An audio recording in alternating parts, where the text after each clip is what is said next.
E nós estamos no capítulo 15 de João, falando sobre a videira.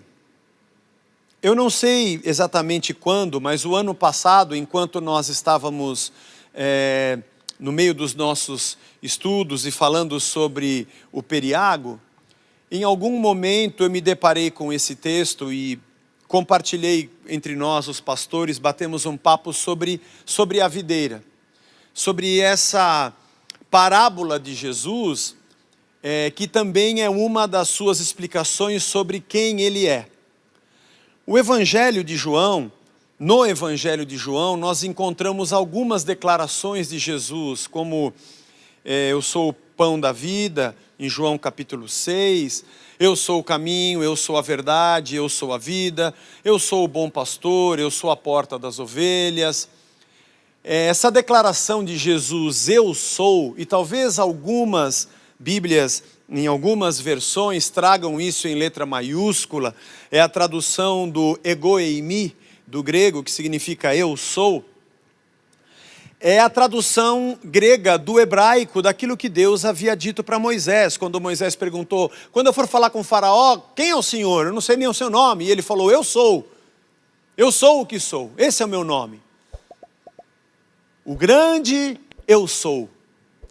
E Jesus, no Evangelho de João, que tem um caráter bastante teológico, esse Evangelho, não apenas narrativo, mas uma profundidade teológica maravilhosa de João, ele expressa as frases de Jesus como que construindo na mente do seu leitor a ideia de que diante dele está aquele Filho de Deus, que é o próprio Deus em carne, o verbo que se fez carne, isso também está no Evangelho de João, declarando, eu sou o bom pastor. Essa água que você bebe dá sede, mas se você beber dessa aqui, eu sou uma água verdadeira, apesar dessa declaração não ser assim literal, né? Mas eu sou o caminho, eu sou a verdade, eu sou a vida. Ele é o próprio verbo de Deus que se fez carne. A última dessas declarações está no capítulo 15, que parece agregar esses conceitos de uma maneira muito forte, quando ele diz, eu sou a videira, e vocês são os ramos, e quem está ligado em mim, esse dá fruto. Eu quero ler de novo com você, do verso 1 até o verso 5. Eu sou a videira verdadeira, diz o texto, e meu pai é o lavrador, ou agricultor, como diz algumas versões. Todo ramo que estando em mim não der fruto, ele o corta, e todo que dá fruto, ele limpa, para que produza mais fruto ainda. Vocês já estão limpos por causa da palavra que lhes tenho falado. Permaneçam em mim, e eu permanecerei em vocês.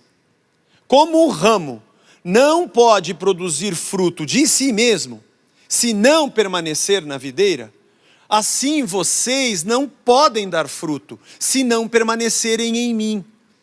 Eu sou a videira, vocês são os ramos.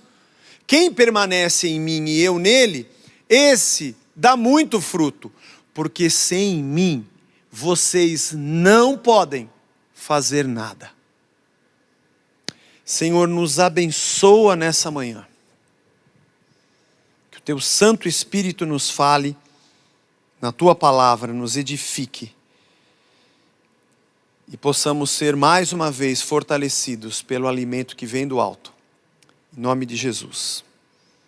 Amém. Amém. Jesus lembra de novo, né?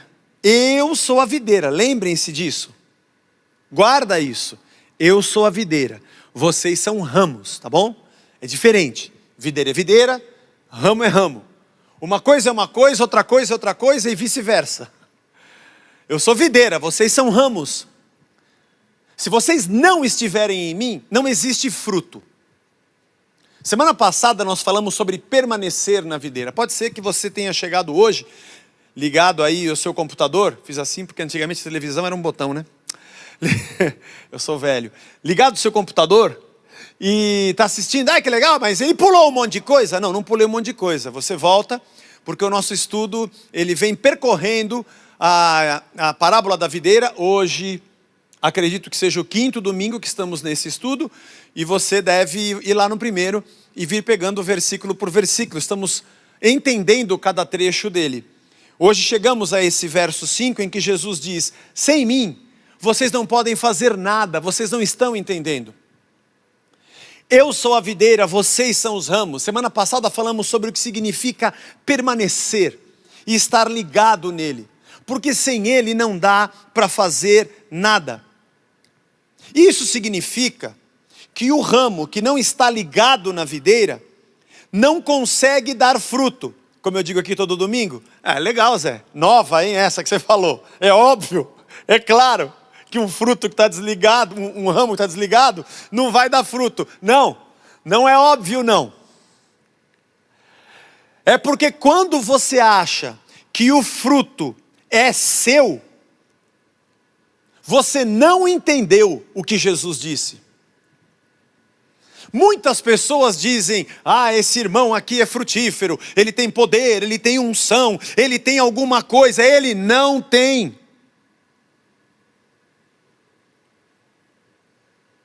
Se não estiver ligado na videira, suas virtudes não são suas, elas só existem porque é um fluxo contínuo.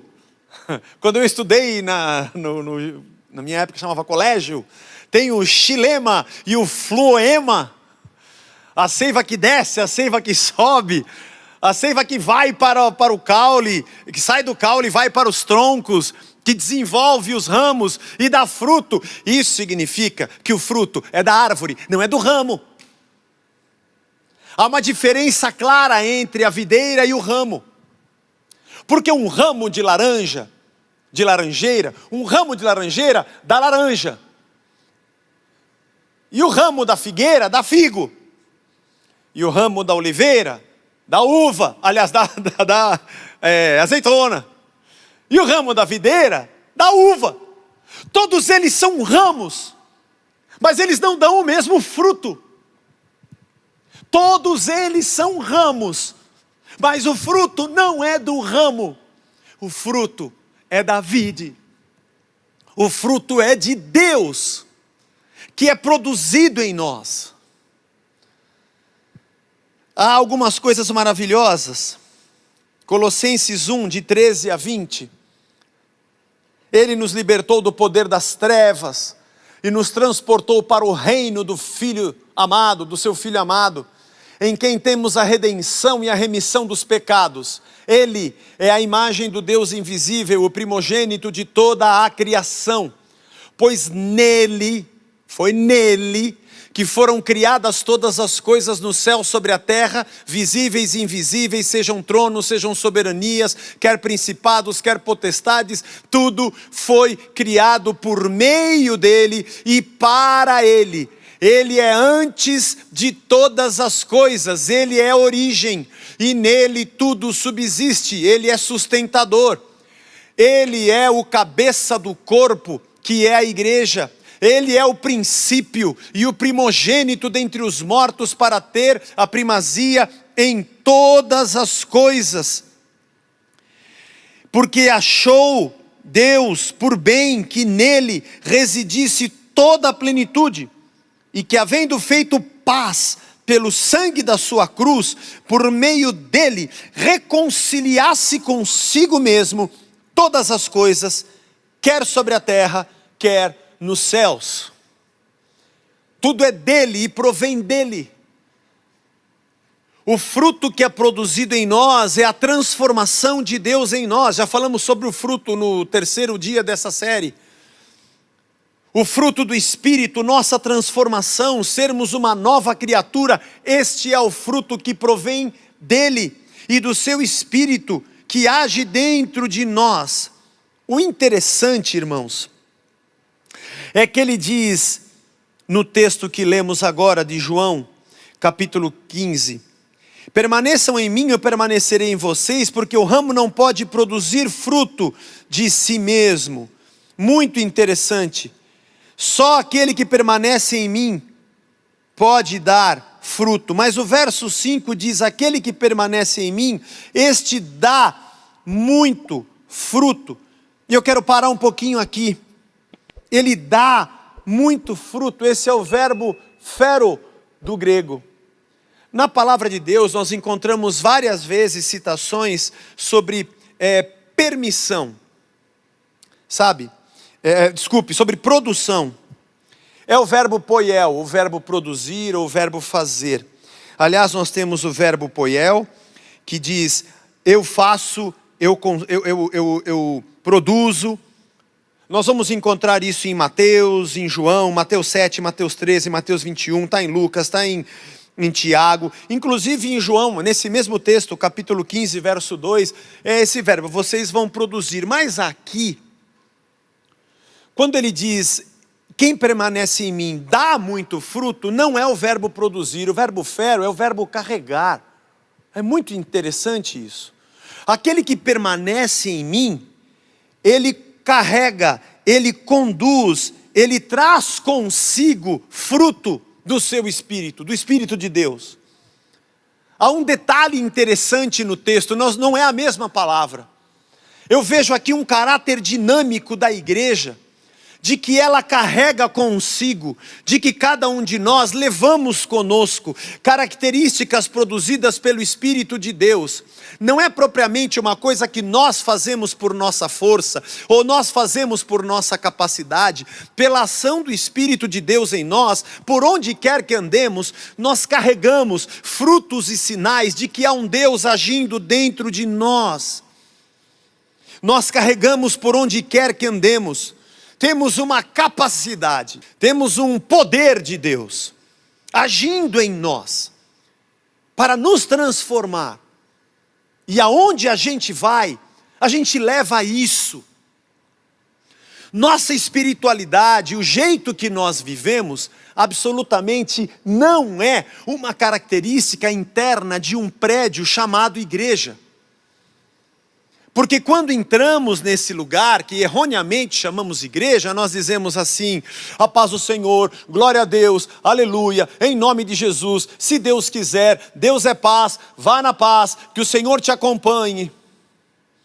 Que bênção, irmão, aleluia, glória a Deus. Nós temos um vocabulário muito pertinente, e chamamos isso de espiritualidade. Não quero dizer a você que você não possa falar essas coisas, fique à vontade, você pode falar. Mas nós temos duas perspectivas. Uma de um comportamento religioso e outra de uma ferocidade para fora das quatro paredes. Separamos o mundo em santo e profano, e no mundo santo nós agimos de uma maneira e no profano nós também agimos de outra. Não vou me deter muito sobre isso, mas esse é um assunto sobre cosmovisão, faz parte do nosso curso de cosmovisão aqui no Caminho das Letras, mas enfim. Não percebemos que carregamos o fruto por onde quer que andemos. De que nossa maneira de ser, moralmente, eticamente, é a mesma que temos aqui ou em qualquer lugar, porque carregamos fruto, carregamos sinais de que Deus está conosco. E Jesus havia dito aos seus discípulos, é pelos frutos que vocês vão conhecer quem são os meus discípulos. Pelo jeito que eles são, você vai saber que são discípulos. Em Atos capítulo 4, quando Pedro e João são presos por pregarem o Evangelho, e diante das autoridades, eles se mostram pessoas lúcidas, que articulam bem as suas ideias, falando sobre os princípios do Evangelho de Cristo, com sabedoria, sabendo se comportar ao mesmo tempo que sabiam ter autoridade nas suas palavras, sabendo interpretar a lei de uma maneira que Cristo os ensinou, e sabendo confrontar aqueles homens, eles disseram assim, esses caras de verdade andaram com Jesus, porque eles têm algumas coisas que não são comuns de pescadores iletrados. A maneira como eles se comportam, a maneira como eles falam, essa autoridade que eles parecem demonstrar, são típicas daquele Jesus que estava andando com eles aí no meio. Nós queremos nos impor pela força religiosa no meio da sociedade, mas não queremos e não percebemos que precisamos carregar frutos que são o caráter de Cristo dentro de nós. que são o caráter de Jesus dentro de cada um de nós, que carregamos por onde quer que andemos. Porque ele disse: sem mim nada podeis fazer, ou vocês não podem fazer nada. Eu também fui pesquisar a respeito do que significaria Jesus dizer: vocês não podem fazer nada. Porque esse é o tema desta manhã. Vocês não podem fazer nada sem mim. Bom, nós poderíamos interpretar assim: Jesus está dizendo que se ele não tiver no negócio, ele não vai deixar a gente fazer. Quem acha que o poder é seu, se você acha que você tem poder, que Deus te dá poder, independente de você estar ligado a Ele, se você acha que Deus te dá unção e poder e você faz o que você quiser, então a sua interpretação sobre o verbo poder é permissão. Eu poderia fazer, eu tenho capacidade de fazer, eu tenho poder para realizar, mas Jesus não deixa. Ele não me deu permissão. O verbo permitir, e que na Bíblia nós encontramos em várias passagens diferentes sobre o que significa permitir, o verbo eal, o verbo epitrepo ou afiemi, são verbos gregos que nós traduzimos como permitir, dar autorização. Nesse trecho, quando Jesus diz: sem mim vocês não podem fazer nada, não é não podem porque eu não permito, é não podem porque não têm poder, é o verbo dinamai. E o verbo dinamai é o verbo poder no sentido de ter capacidade. Se vocês não estiverem ligados a mim, vocês não têm capacidade sozinhos de serem transformados e produzir esse fruto. É da onde vem o dinamis, que significa poder, da mesma raiz. Vocês não têm capacidade de fazer se eu não estiver com vocês. E eu sei que você está aí sentado pensando assim: mas isso é meio óbvio, não é? Porque se Deus está com a gente, Ele tá conosco, então é por isso que as coisas, que a gente é transformado, por isso que a gente vê Deus agindo. Opa, vai devagar aí. Fruto é um sinal de que Deus está agindo em você. Fruto é sinal de que você está sendo quebrado pela sua palavra e pelo seu espírito. Fruto é um sinal de que você humildemente tem reconhecido, ao ler a palavra e ao caminhar com Cristo, o seu pecado. Fruto é sinal de que o Espírito de Deus e a sua verdade do Evangelho estão apontando em você o juízo.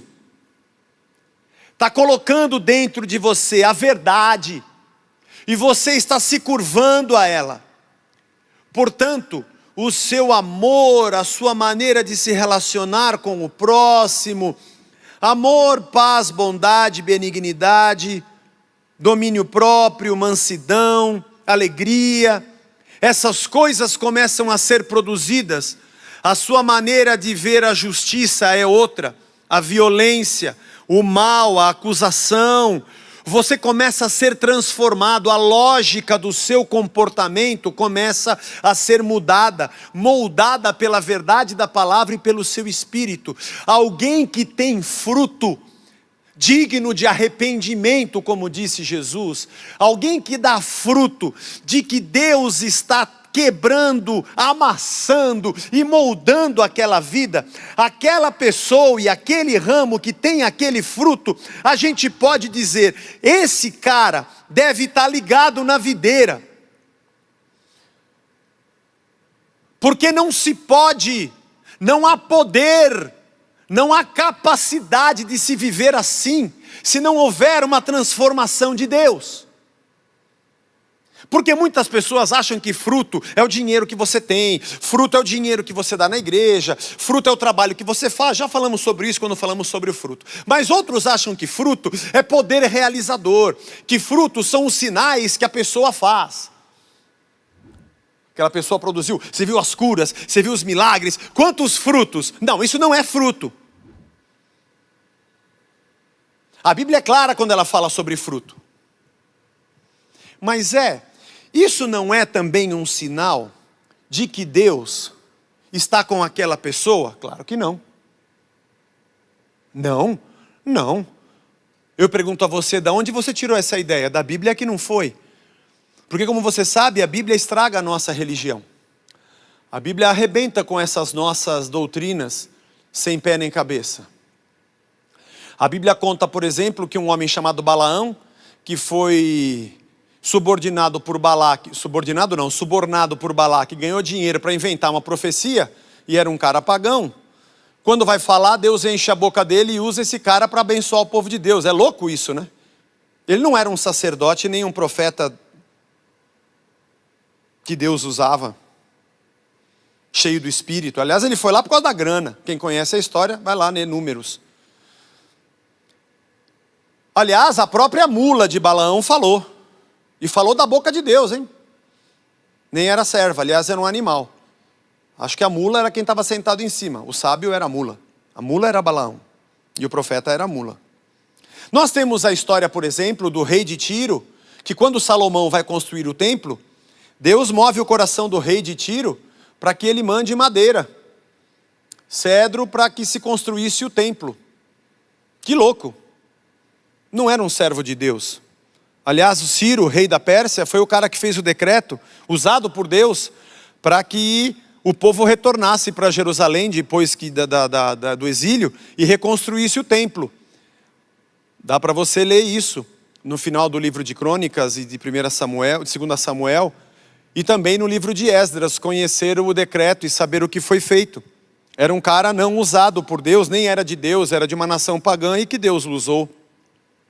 É muito louco ver Saul, que era possuído por um espírito maligno e tentou matar Davi por 2 vezes, que quando ele vai a Nobe, onde Davi se escondia com os sacerdotes para tentar matá-lo, diz que no meio do caminho, aliás está em 1 Samuel, no meio do caminho Deus o tomou e ele profetizava. E aí veio aquela frase famosa que se dizia em Israel: está Saul também entre os profetas? Acho que a própria nação sabia que ele era um cara que não obedecia a Deus. Aliás, o seu reino foi cortado e ele, pelo próprio Samuel, recebeu a profecia de que Deus rasgaria o seu reino e ele morre pela mão de uma amalequita, exatamente por estar distante da vontade de Deus. E Deus usou a vida dele para profetizar naquele momento. Não é louco isso, irmãos?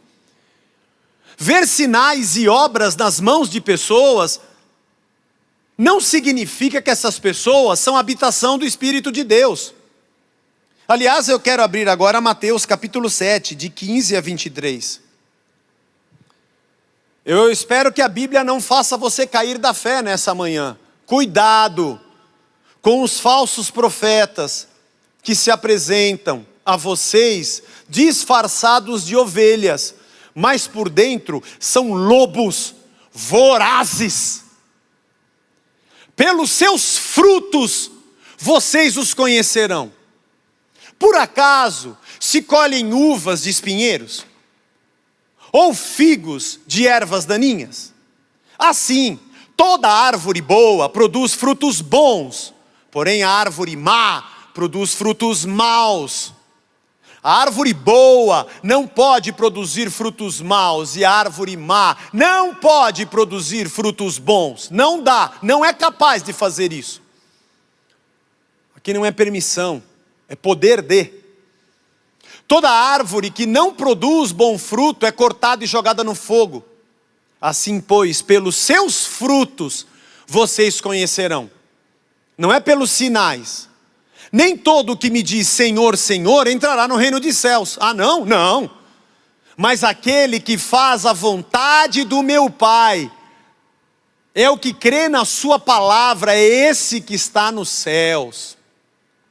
Muitos naquele dia vão me dizer: Senhor, Senhor, nós não profetizamos em seu nome? Em seu nome não expulsamos demônios? Em seu nome não fizemos muitos milagres? Então lhes direi claramente: eu nunca conheci vocês, porque isso não é fruto. Afastem-se de mim, vocês que proclamam o mal. É muito lindo isso, irmãos. Imagine que, sei lá, o Vamos pegar um exemplo qualquer aqui, vai. Deixa eu pegar um aqui para não estragar a pregação. O presidente da ONU tem que fazer um pronunciamento a respeito de uma decisão que a ONU tomou, por exemplo. E aí ele fica doente e ele não pode ir lá falar. Ele não pode ir lá falar, porque ele está acamado. Então ele fala para o seu vice: você vai no meu lugar e você faz o discurso. Você vai falar em meu nome, em nome do presidente. Aí ele vai lá para fazer o discurso. Estou aqui em nome do presidente que está acamado, não pode estar hoje aqui nessa grande assembleia da ONU com todos os representantes dos países filiados à União das Nações Unidas, para dizer que... E aí ele muda tudo e fala o que ele quer. Fala o que ele quer. E o presidente da ONU que está lá assistindo pela internet na cama na casa dele fica desesperado. E todo mundo vai querer matá-lo, porque afinal de contas, o cara está falando em nome dele. Falar em nome de Deus não é falar o que você quer, é falar o que Deus quer que você fale, porque você é apenas instrumento. Deus não te deu poder, você está ligado à videira. Mas nós fizemos sinais, mas pessoas foram curadas, demônios foram expulsos. Teve gente que nós profetizamos em teu nome e aconteceu. Vocês não entenderam. Não há poder em vocês, não há unção em vocês, não há capacidade em vocês. Quem fez aquilo fui eu, por amor do meu povo. Eu amo o meu povo e eles creem em mim. É por amor do meu nome e é para minha glória. Vocês colocaram esses milagres no currículo de vocês, mas vocês são ramos. E o que eu quero de vocês é fruto digno de arrependimento, não são sinais. Sinais demonstram a ação e o poder de Deus por um povo que Ele ama. Fruto é sinal do poder de Deus no coração de quem se arrepende. Sinais são demonstração de que Deus é poderoso e atende o clamor de quem sofre. Fruto é sinal de que tem gente arrependida, permitindo que Deus o transforme. O próprio Jesus faz distinção entre fruto e sinais. Acontece tanto milagre pela mão daquele cara, ele deve ter Deus, né? Não necessariamente. Deus pode usar qualquer um. Ciro, o rei de Tiro, Saul, que por vezes esteve endemoniado. Pode usar qualquer um. A mula, Balaão. Isso não é sinal de que Deus está naquela pessoa ou naquele lugar. É sinal de que Deus está fazendo a sua obra e devemos louvá-lo. Fruto é sinal de transformação do ser humano.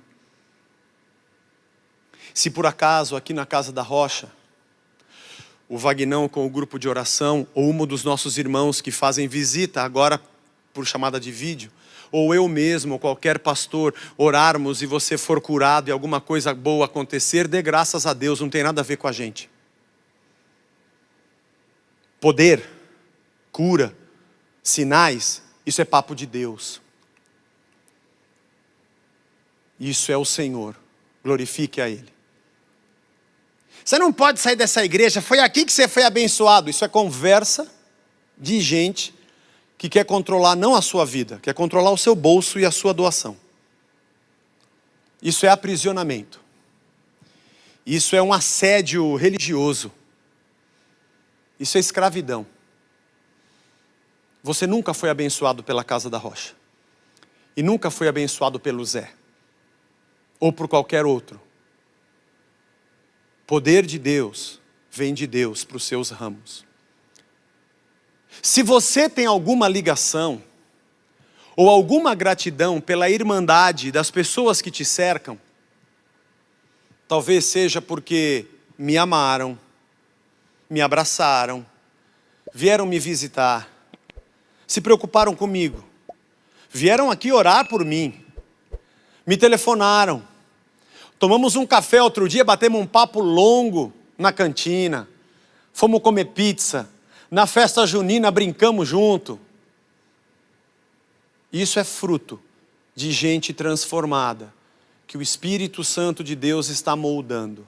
Sinais não tem nada a ver conosco. Sinais vêm da parte de Deus. Não tem como obrigá-lo a fazer, nem marcar data e hora para ele fazer. Por que eu estou dizendo isso?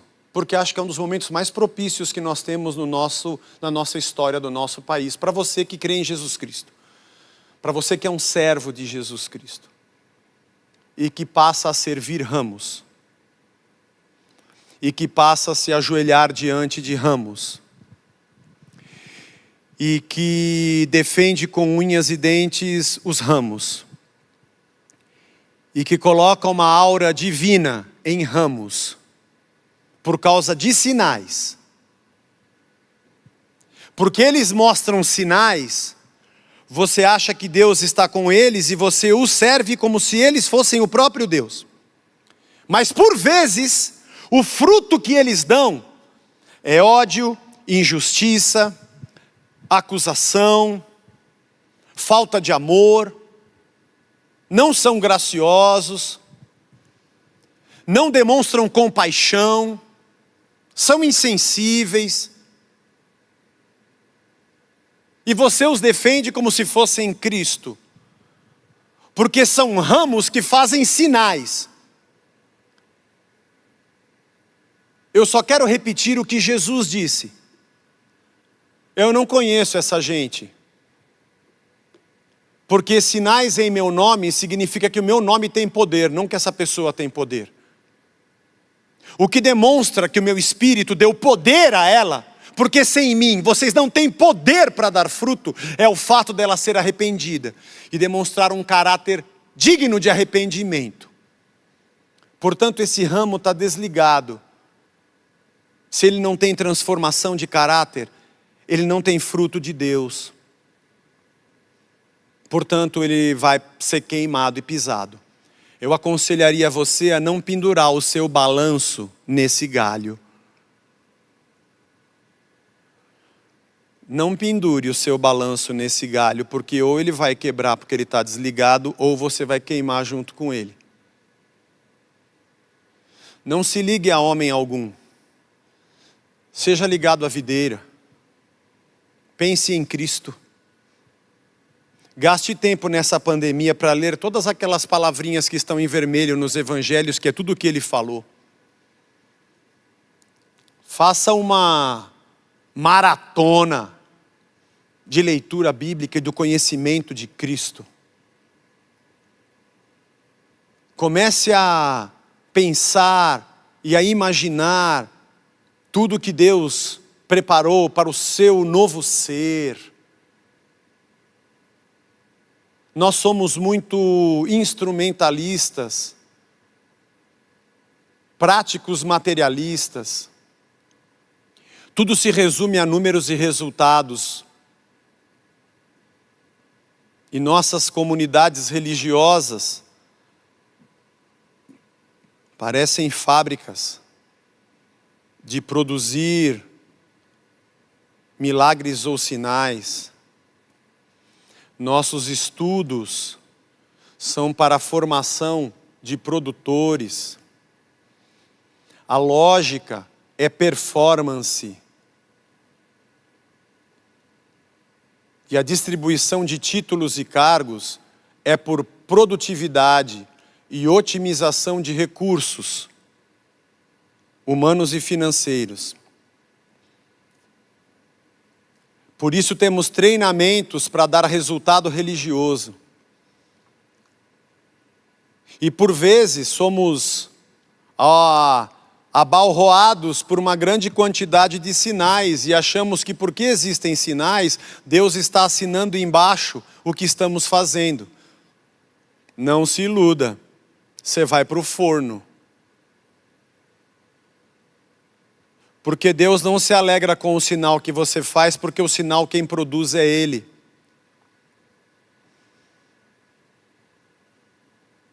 O sinal quem produz é Deus, não é você. O nome é o nome dele que está em jogo, não o seu. Ouvi muito essa frase de líderes. A palavra de Deus na minha boca é a verdade, porque eu sou um profeta. E hoje eu costumo dizer, a palavra de Deus é a verdade na boca de qualquer um, até do Satanás. Porque a palavra de Deus sempre é verdade, não tem a ver com você, tem a ver com Deus. Eu peguei a palavra e profetizei, Senhor, como é que eu não sou teu? Não, porque a palavra dele abençoa a pessoa, não tem nada a ver com você. O nome do jogo é a glória de Deus, não a sua glória.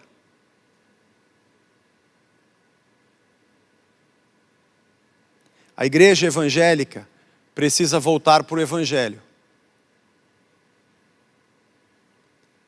Ela precisa de voltar para a videira. Ela precisa de voltar para Cristo.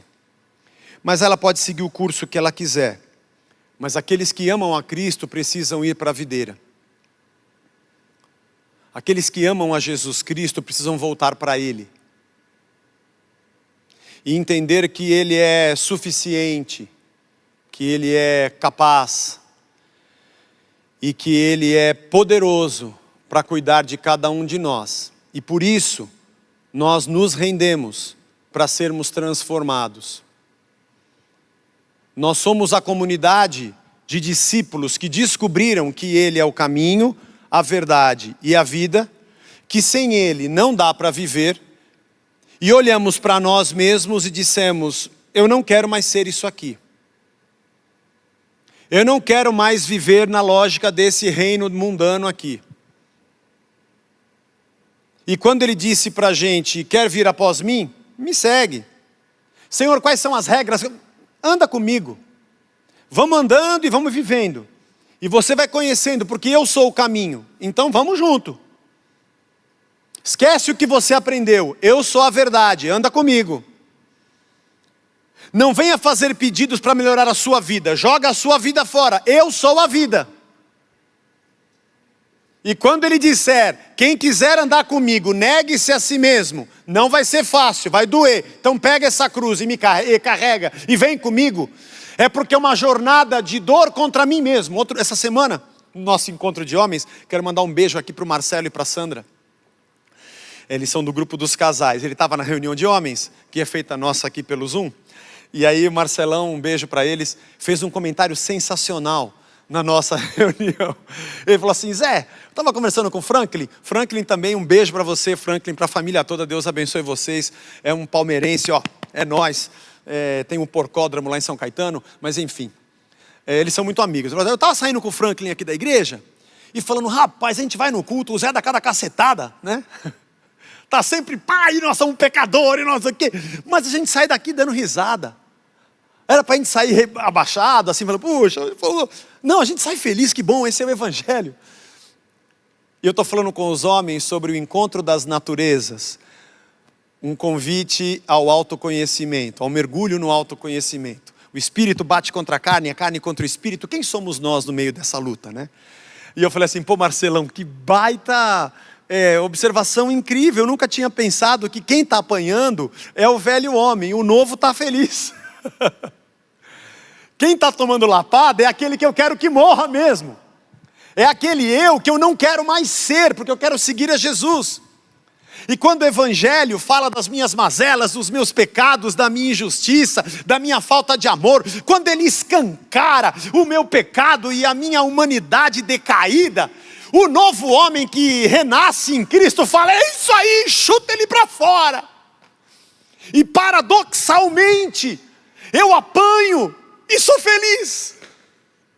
Esse é o evangelho de Cristo, que tirou nossas raízes do caos desse mundo e nos fixou no seu reino. Ele nos libertou do reino das trevas e nos trouxe para o reino do seu Filho amado, é o texto que lemos aqui em Colossenses, agora há pouco. Meu Deus do céu, quem permanece na videira é a habitação de Deus e da sua palavra.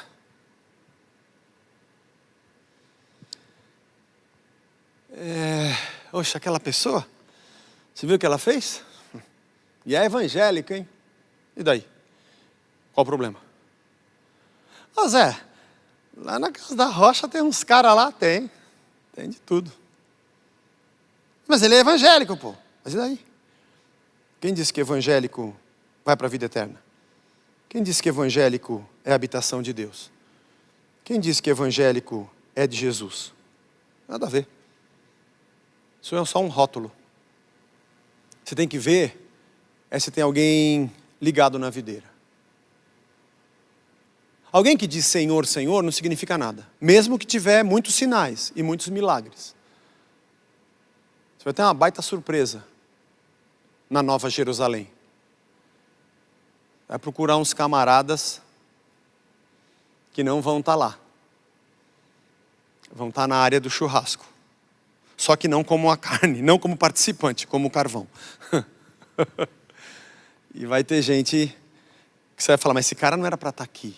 Então, a sua leitura é quem é evangélico e quem não é, né? Esse que é o seu problema. A sua leitura é quem frequenta uma igreja e quem absolutamente não está ali dentro, aparentemente, né? Você nunca observou o que a palavra de Deus diz. E você montou a sua religião do jeito que você quis, né? Criou o seu cercado, botou ali dentro o gado, um bom capataz, um cachorro que espanta a boiada, você com um bom chicote, mas o leite e o couro você sempre arrancou. Jesus estraga a sua religião. Jesus nunca disse para os discípulos, por mais poderosos, João, Paulo, que teve muitos sinais, ou Pedro, que andou próximo de Cristo, dizendo, as pessoas serão abençoadas quando estiverem ligadas a vocês. Nunca disse isso. Jesus nunca disse à sua igreja, em nenhuma palavra, e nenhum dos seus apóstolos disseram, um dia se levantarão homens e quem estiver ligados a eles estarão na vida eterna. Não, nunca disseram isso.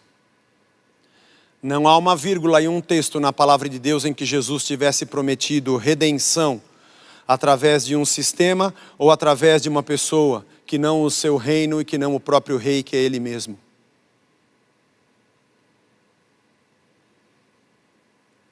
A palavra de hoje pode parecer óbvia, mas ela tem implicações profundas. Eu sou a videira, disse Jesus, vocês são só ramos.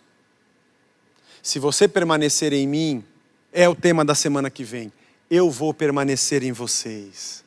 Vocês vão entender como é que o fruto se processa nessa relação maravilhosa da videira com o seu ramo. E vocês vão ser conhecidos como meus discípulos por essas características. Não por resultados e sinais. Isso pode acontecer em qualquer lugar, a hora que eu quiser, porque eu sou o Senhor. Agora o fruto em você, você vai ter que querer e se render. Isso é sinal de que eu estou em você. Querida igreja, irmãos da Casa da Rocha, que eu morro de saudade. Permaneçamos firmes, ligados na videira. Permaneça ligado nas nossas redes sociais. Não despreze esse momento. Aproveite os estudos que estamos dando. Aproveite nossa relação sincera, gratuita, amorosa, com todo o coração que a gente tem pastoral. E se apegue ao reino e ao rei. E no meio dessa loucura toda, continuemos a demonstrar frutos. Nosso amor, graça, generosidade, misericórdia, justiça, paz, alegria, mansidão, nosso domínio próprio, tudo isso porque estamos ligados a Cristo. E dele vem o poder para sermos novas criaturas. O poder que faz sinais, ele não reparte com a gente. Ele não dá divindade a homens, esse continua sendo dele. Senhor, muito obrigado por essa manhã. Muito obrigado pela tua palavra, tão simples, mas tão profunda, tão verdadeira, que recoloca todo o nosso ideal religioso no lugar, que nos arranca desse caos. E o espírito dessa época não tenha poder de governar as nossas mentes. E padrões humanos equivocados e caóticos não ocupem o lugar do teu reino, da tua palavra, da tua ordem, do teu espírito em nós. Tem misericórdia porque somos pecadores. Tem misericórdia, Senhor, porque tropeçamos. Mas nós queremos a cada dia carregar a nossa cruz, lutarmos contra nós mesmos. E quando a tua palavra nos ferir, nós vamos nos alegrar. Porque o novo homem que nasce a partir da cruz se alegra quando consegue mortificar um pouco mais o velho. Enquanto lemos a tua palavra, ela nos lê e nos molda. Obrigado, Jesus. Continua fazendo isso com todos nós. E possamos ser um sinal nesse mundo de que tudo que o Rei nos ensinou é maravilhoso. Possamos mostrar nesse mundo que nossas relações como gente do teu reino é um jeito diferente de se viver. Por isso somos teus. Te servimos, te adoramos. Abençoa mais uma semana que começa no meio dessa pandemia. Nos guarda, nos livra do mal. Põe a tua paz dentro das nossas casas e cuida de nós com o teu amor. E a ti sempre seja toda a honra, toda a glória, todo o poder e todo o louvor. Em nome de Jesus Cristo. Amém e amém.